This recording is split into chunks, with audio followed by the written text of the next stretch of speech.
Bonjour, aujourd'hui mon histoire s'intitule « L'orgueil du bandit ».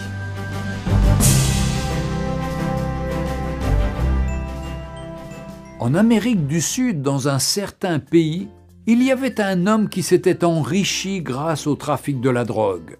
Ses nombreux crimes concernaient essentiellement ses concurrents qu'il n'hésitait pas à tuer.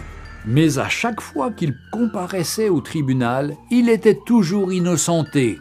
Son secret ?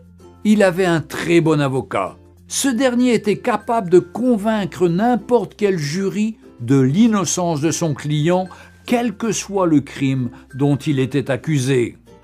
Après chaque procès remporté, l'avocat exhortait son client d'abandonner ses crimes et de changer.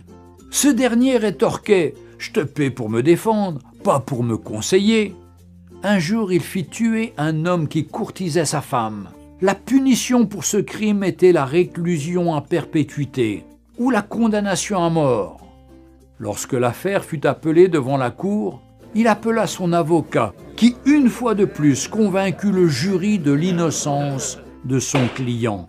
En effet, bien que l'affaire fût difficile et malgré de nombreux témoignages et de preuves, il gagna le procès et son client rentra chez lui tranquillement. Comme d'habitude, l'avocat conseilla le client « Cher ami, il se peut qu'un jour je ne sois pas là. Pour toi, change ton attitude.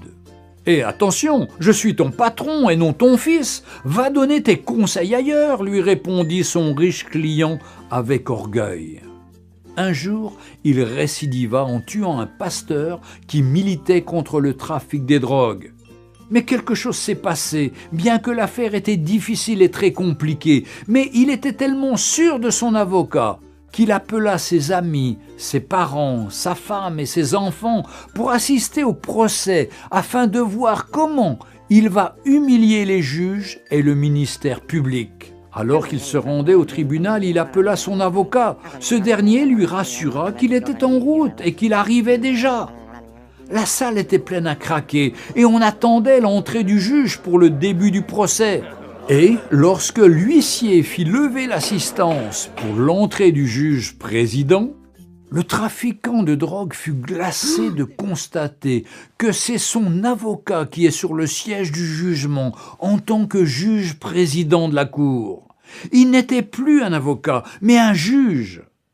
Lorsqu'on annonça l'ouverture du procès, le juge leva la tête et dit « Hier, j'étais votre avocat, donc je me suis battu pour vous, même lorsque vous étiez coupable. Mais aujourd'hui, je suis un juge et mon jugement doit être équitable. » Les larmes aux yeux, l'homme riche supplia le juge, mais celui-ci lui répondit « Tu as eu ta chance lorsque je te donnais des conseils, mais tu ne m'as jamais écouté et tu n'as jamais changé de vie. Désormais, tu subiras la rigueur de la loi. » L'homme fut condamné à mort pour assassinat et trafic de drogue. Chers amis, toi qui pratiques le péché, le mensonge, l'hypocrisie, la fornication, les meurtres, l'animosité, les querelles, l'occultisme, l'alcoolisme, etc., etc.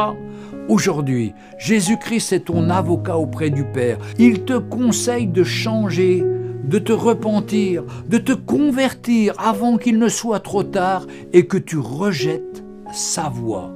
Mais un jour, il reviendra comme un juge et rendra à chacun selon ses œuvres. Il te dira « Hier j'étais ton sauveur, mais maintenant je suis ton juge. » Aujourd'hui, Jésus-Christ est notre avocat et rédempteur, mais le jour viendra où il jugera chacun équitablement.